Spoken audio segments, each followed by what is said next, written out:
Deputy Speaker Hatimil Hassan to please lead the invocation. Bismillahirrahmanirrahim. Alhamdulillahi Rabbil Alamin. Ar-Rahmanir-Rahim. Maliki Yawmiddin. Iyyaka na'budu wa iyyaka nasta'in. Ihdinas siratal mustaqim. Siratal ladzina an'amta 'alaihim ghairil maghdubi 'alaihim waladdallin. Allahumma rabbana atina fid dunya hasanah wa fil akhirati hasanah wa qina adzaban nar wa adkhilna jannata ma'al abrar ya aziz ya ghaffar ya rabbal alamin walhamdulillahi rabbil alamin.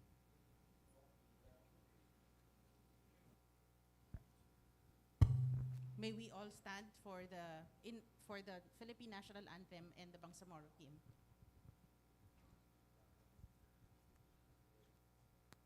Mga kababayan, ang pambansang awit ng Pilipinas. Kayang mag-ibig, helas ng sinakanan, alam ng puso, sa dibdib mo'y buhay. Lupang hinirang, tuyag ka ng magiting, sa manlulupi, di ka pasisigil, sa nagatang tutok sa simoy at sa langit ng bagaw, ay ginagang tulakaw.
Good morning, everyone. May we now hear the opening remarks of the Deputy Speaker of the Bangsamoro Transition Authority Parliament, Attorney Nabil A. Tan.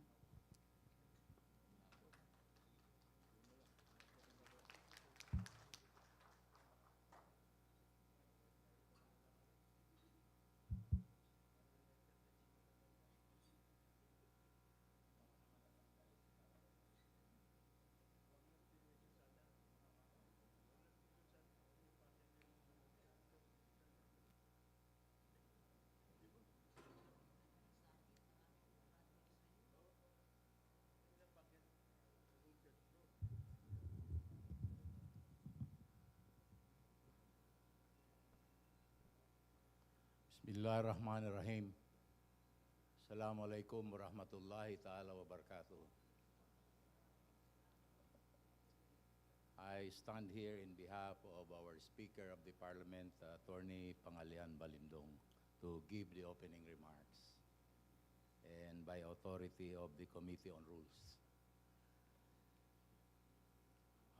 My courtesies to our colleagues in the Parliament, headed by the Senior Minister Abdurrauf Makakua, the different Deputy Speakers, members of the Committee on Rules, chaired by the energetic Attorney Laiha Alba, the members of the Committee on Rules who are now all present. Again, Assalamu alaikum wa rahmatullahi ta'ala wa barakatuh. We are gathered here today to address a pressing and urgent and important concern which is mandated under Republic Act 11054 under Article 16, Section 4 on the powers and functions of the BTA Parliament. And that is the enactment of the priority codes, foremost of which, there are 5 fundamental codes, and foremost of which is the Electoral Code. This is also the instruction of our President when we took our oath upon our appointment last August 12. Most important to this is the Electoral Code among the 5. Why? Because it is very urgent and it will set the tone for our elections in coming 2025, while all others are also equally important. This code will provide the parameters for the election of the regular members of Parliament. We thank the ministerial group of the government of the day who have filed the Electoral Code, the initial meeting of which have been conducted in Cotabato a few days ago by the Committee on Rules. That is why we are having a consultation here in Manila. It is also necessary to bring knowledgeable people on the matters of election. And that is our friends from the Commission on Elections and even the PNP. Let me acknowledge Attorney Aika Co. II and Victor Fausto Barelo of the COMELEC, Brigadier General of the PNP, Alan Nobleza, and the members of the Peace and Development Office of Camp Crame, Colonel Placer, who used to be headed by Jerry Rosales. These are the partners that we intend to collaborate, coordinate, and inform. That is why we welcome them, and we have invited them as resource person to look into the draft provisions of the Electoral Code, the important provisions it is, and scrutinize the provision in order that we will be consistent with the Constitution. Although this is new for all of us, including the COMELEC, because this is a parliamentary setup and it has not been done in the past. So everybody will be learning on this, especially the members of Parliament who are going to enact the Electoral Code. there is a need for further consultation. And more so all of us, before we pass the latter, the National COMELEC, Commission on Elections, should give its prior approval. So I believe there is a need for continuing consultation and continued coordination between us, the BTA, and the COMELEC National, because by provision of law, the Electoral Commission established in the BARM will still be under the National Commission on Election. Even the budget, the allocation, the appropriations for said office, the BEO, will be within the budget of the COMELEC. Having said that, to fast track, we have to engage all sectors of community. This is also required that we have to consult with the other constituency of the regions. Because in the selection of the regular members of parliament, it is only not us that will vote, but it is the entire constituency of the BARM. Necessarily, there is also a need to consult with the local government units because they will be an active participants in the election for regular election, considering that we will not only be electing party representatives, but also electing district representatives, as well as the sectoral sector. And the districting could not only be done by us. There is a need to consult not only the local officials, but also the others, all sectors of the community. So, if necessary, all of this consultation, consultation will provide us much inputs and improvement on the present draft, initial draft. At this juncture, we thank our resource person to lending a hand in joining us today and lending their time. And let me congratulate the Committee on Rules for holding this committee here in Manila in order to facilitate the attendance of many of our resource persons. In behalf of the Speaker of our BTA Parliament, Attorney Pangalian Balindong, congratulations to all of us, members of the Committee on Rules. Again, our Speaker for joining us today. Wabillahi taufiq wal hidayah. Wassalamu alaikum warahmatullahi ta'ala wabarakatuh.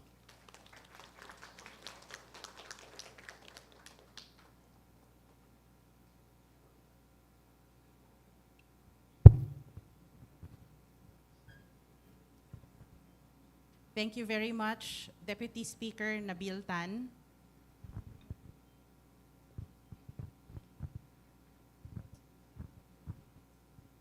Bismillahirrahmanirrahim. Assalamualaikum warahmatullahi wabarakatuh, and good morning to all of us. It is my pleasure to welcome you all to today's public consultation on the draft Bangsamoro Electoral Code under the Committee on Rules, of which I have been tasked to chair. I would like to express my gratitude to the members of the Committee on Rules and colleagues and fellow members of the BTA Parliament for making time to join us. Despite the current workload in other committees, seeing you all here in this two-day public consultation validates our commitment to observe our timeline for the enactment of the code. As mentioned by Deputy Speaker Tan, the draft Bangsamoro Electoral Code is a product of the Cabinet Committee on the Bangsamoro Electoral Code, which sought the expertise and assistance of legal minds as drafters of the code. We thank Dean Norhabib bin Suud Barodi, Attorney Mabandes Diron, and Attorney Nashiba Didaagan Diron, who are here with us today to present the salient features of the draft code. The conduct of public consultations as part of the legislative requirement is important as it engenders transparency and accountability in the process of legislation and provides space for stakeholders and the public in general to participate. The very rationale behind the conduct of public consultation is to facilitate wider participation in legislation and policy making so that the government has better opportunities to determine the most advantageous stance for the greater interest of our constituency. As a new member of the Parliament, I am excited to be part of the legislative process more so as the chairperson of the Committee on Rules that would be at the helm of the committee report on the draft Bangsamoro Electoral Code. Let us be reminded that we are here to listen, and since we have the luxury of time given the number of attendees from among the invited today, anyone from the resource persons may speak as they wish. Today, we would like to acknowledge the presence of members of the Committee on Rules, Member of Parliament Attorney Raisa Jajuri, Deputy Speaker Attorney Liza Alamia, Member of Parliament Mosber Alaudin, Member of Parliament Engineer Bayintan Ampatuan, Member of Parliament Dr. Susana Anayatin, Member of Parliament Attorney Mary Ann Arnado, Member of Parliament Attorney Ana Tarhata Basman, Member of Parliament Suharto Ismael, Member of Parliament Matarul Estino, Member of Parliament Architect Edward Guerra, Member of Parliament Abdullah Hashim, Member of Parliament Mohager Iqbal, Member of Parliament Attorney Jose Lorena, Member of Parliament Abdul Rauf Makakua, Member of Parliament Dr. Marjani Makasalong, Member of Parliament Amrusi Makatanong, Member of Parliament Baileng Mantawil, Member of Parliament Tawakal Midtimbang, Member of Parliament Attorney Rasol Mitmog Jr., Member of Parliament Attorney Obaida Pakasem, Member of Parliament Attorney Randolph Parcasio, Member of Parliament Romeo Sema, Member of Parliament Said Sheikh, Member of Parliament Dr. Kadil Sinolinding Jr., Member of Parliament Engineer Aida Silongan,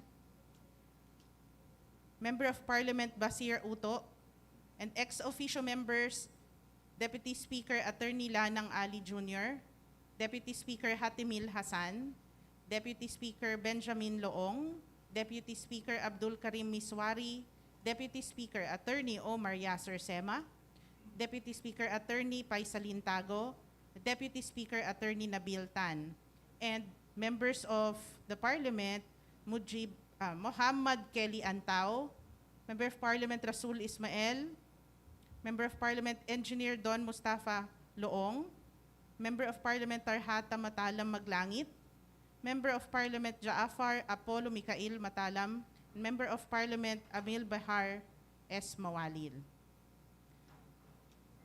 We also would like to acknowledge the presence of our resource persons from the Commission on Elections, Attorney Akia Ko, Attorney 6 of the COMELEC, and Mr. J. Victor Fausto Varela, Legal Consultant of the COMELEC. From the Philippine National Police, thank you for coming po. Police Brigadier General Alan Nobleza, who is the Deputy Director for Operations. Thank you very much po for coming. From the Office of Congressman Muhammad Paglas, 2nd District, Maguindanao and Cotabato City, Mr. Paul Pineda. Thank you for coming, sir. From the Office of Congresswoman Bayo Dimple Mastura, 1st District, Maguindanao and Cotabato City, Chief of Staff, Attorney Helena Sebastian. Good morning, ma'am. From the Office of Congressman Mujib Hataman, Lone District, Basilan, Ma'am Sheila Myra Abdul Majid. Good morning, Assalamualaikum, ma'am. From the Office of Congressman Munir Arbison Jr., 2nd District, Sulu, si Mr. Fraser Juljani. Assalamualaikum, good morning. Okay. And then we also received and confirmed receipt of the position paper from the Office of Congressman Samir Tan of the 1st District of Sulu. So maraming salamat po. The first... Madam Chair, point of clarification. Would like to clarify that what we are discussing here is no longer the draft electoral code, but this is proposed bill on the electoral code number 29. Thank you, Madam. Thank you, Kaka DS Omar. The draft bill, and the bill, I stand corrected. Okay.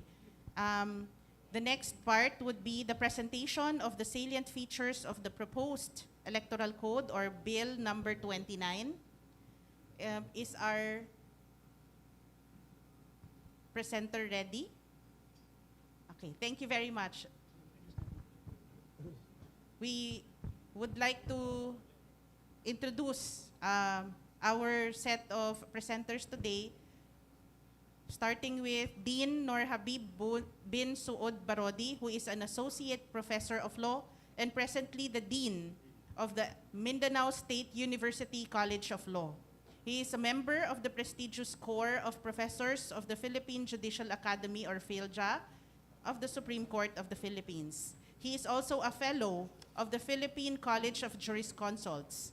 Dean Barodi is a member of both the Philippine Bar and the Philippine Sharia Bar, placing second in the 2006 Special Sharia Bar examinations. In 2020, he was appointed by the Supreme Court of the Philippines as examiner in procedure in Sharia courts during the 2020 Special Sharia Bar examinations. Our second presenter is Attorney Mabandas Diron Jr., who is currently the Presidential Management Staff Director of the Office of the Mindanao State University System President. He is Professor of Law at the Mindanao State University College of Law since 2012. He also previously served as Assistant Dean and of the College of Law. He is also the drafter of the Lanao Environment Code and its implementing rules and regulations. Moreover, he has published a book on political law entitled Compilation of Cases, Bar Questions, and Basic Principles in Political Law.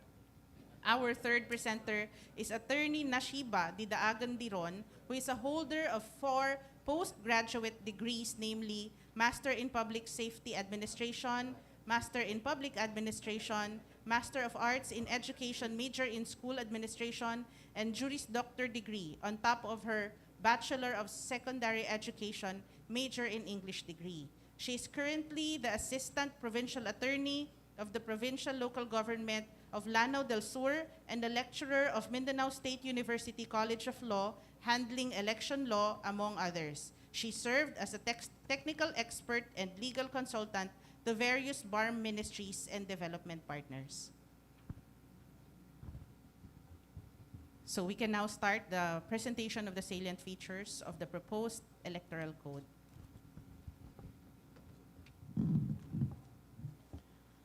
Bismillahirrahmanirrahim. Alhamdulillahi Rabbil Alamin. Alladhi bini'amatihi tatimu salihat.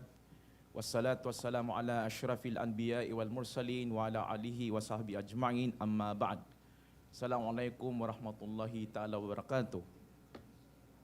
Madam Chair and members of the Honorable Committee on Rules, guests, invitees, participants, on behalf of the presenters, we have agreed that this representation will be the one to present the salient features of the proposed Bangsamoro Electoral Code, Bill number 29.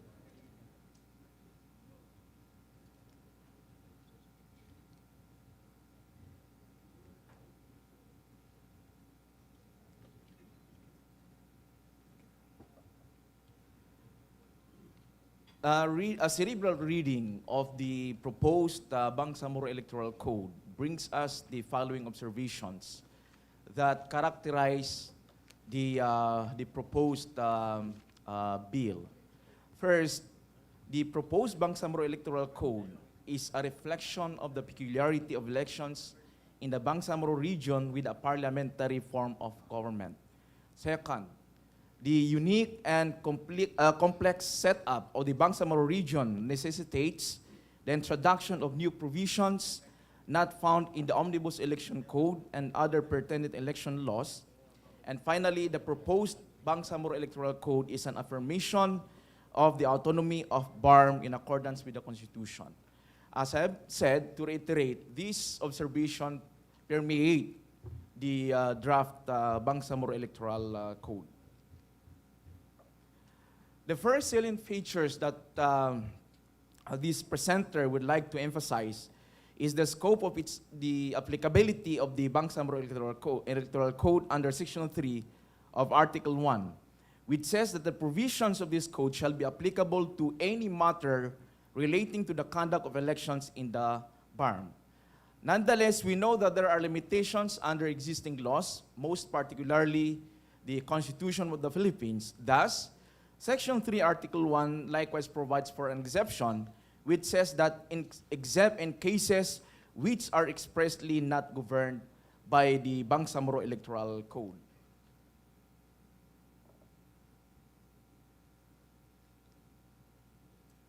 Under Article 2, Section 1, the Bangsamoro Electoral Office has been enhanced.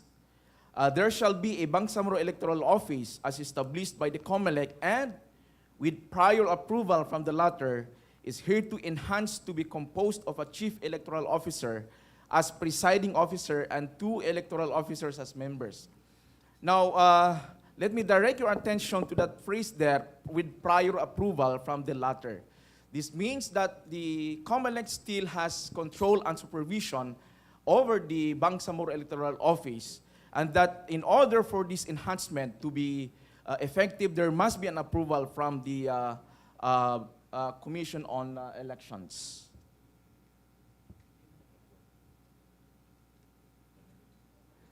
The creation of the Bangsamoro Electoral Office finds its basis in Section 40 of Article 7 of the Bangsamoro Organic Law, which says that the Commission on Elections shall establish a Bangsamoro Electoral Office under its supervision and control, which shall implement and enforce its orders, rulings, and decisions.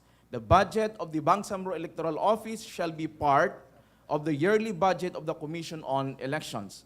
Let me emphasize once again on that terminology there in Section 40, which says Bangsamoro Electoral Office. In other words, the electoral office to be established by the COMELEC shall be specifically referred to in the Bangsamoro Electoral Code as the Bangsamoro Electoral Office. That is the implication of that provision in the Bangsamoro Organic Law.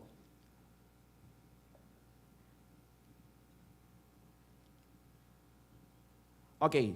Under the proposed Bangsamoro Electoral Code, the COMELEC retains control and supervision over the Bangsamoro Electoral Office. This is evident in Article 2, Section 1 of the proposed bill, which says that, notwithstanding the provisions enhancing the Bangsamoro Electoral Office, the same office shall be under the control and supervision of the COMELEC.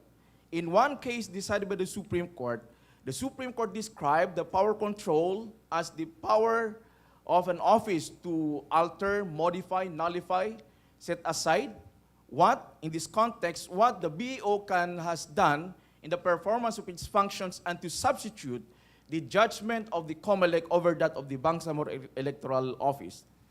As an affirmation of Article 2, Section 1, we also have this provision in the proposed BEC that all decisions of the BO shall be appealable to the COMELEC.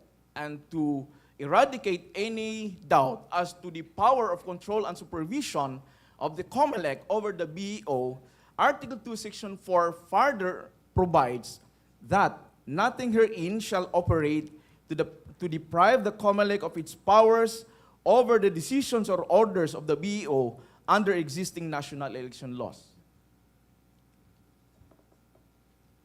As in accordance with the provision of the Bangsamoro Organic Law, the budget of the Bangsamoro Electoral Office shall be part of the yearly budget of Commission on Elections, but this Article 2, Section 2, as proposed, does not preclude the Bangsamoro Parliament from augmenting the operational expenses of the BO through the enactment of supplemental budget by the Parliament. The BO is likewise referred to in the proposed BEC as the central body of the BARM in the supervision of all elections therein. Likewise, the powers of the BO are expanded in a sense that the proposed BEC gives the BO with delegated powers from the Commission on Elections. This is articulated in Article 2, Section 2 of the draft of the proposed BEC, which says that the Bangsamoro Electoral Office shall be the central body of the BARM in the supervision of all elections therein, with delegated powers from the Commission on Elections in bank. And the purpose of this expansion is to ensure compliance of laws and other pertinent rules of the Commission. Let me now direct your attention to the specific powers of the Bangsamoro Electoral Office as proposed in the bill. There are several powers of the BO. We can refer to Section 7, Article 2 as the original powers of the Bangsamoro Electoral Office. And for the information of the members of the committee as well as the participants, some of these powers are already given to the Office of the Regional Election Director of the COMELEC. And these are just enhanced to include powers that suit the nature of the BARM as under a parliamentary form of government. I would just like to emphasize on certain powers given to the BEO. Under paragraph C of Article 2, Section 7, the BEO has the power and function over registration of political parties with qualifications as prescribed in the BEC, as well as accreditation of regional political parties as approved by the Commission. Supervise general assemblies and party conventions in nominating their respective nominees in the election. This is one of the party provisions. This is a power or function of the BEO that will implement several important provisions governing political party under the Bangsamoro Electoral Code. To recommend to the Parliament reallocation of parliamentary district seats in case of increase of population figures affecting the division of parliamentary districts.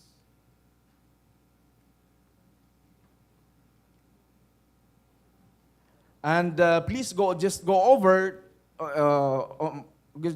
some of these powers so that in the interest of time we can proceed with other important salient features of the proposed bill. Okay. To submit a report to the Parliament 6 months after every election of the conduct of the election in general, including election irregularities. The Chief Minister shall, within 30 days, cause the publication of the report. And then to hear and decide motu proprio or upon complaint by a party or any member thereof or by any registered voter cases of political turncoatism. Let me now direct your attention to the delegated powers of the Bangsamoro Electoral Office under Section 8 of Article 2. The Bangsamoro Electoral Electoral Office shall, as may be delegated by the Commission, perform the following functions: appoint and fill vacancies of subordinate positions in the regions from utility worker up to stenographer, prepare the regional budget, disburse authorized funds, and perform other related fiscal function. And the Bangsamoro Electoral Office is likewise given power and function over procurement. Approve registration of political parties in the region, cause the cancellation of nominations and certificate of candidacies of party representation and constituency representation candidates should there be misrepresentation in the respective party nomination, cause the dissolution of political parties upon notice and hearing, motu proprio, or upon complaint by a party member or by any registered voter for offenses prohibited by this Act, and hear and decide petitions for clustering of precincts. To hear and decide election violations, to approve release of public funding to qualified political parties. Update the entry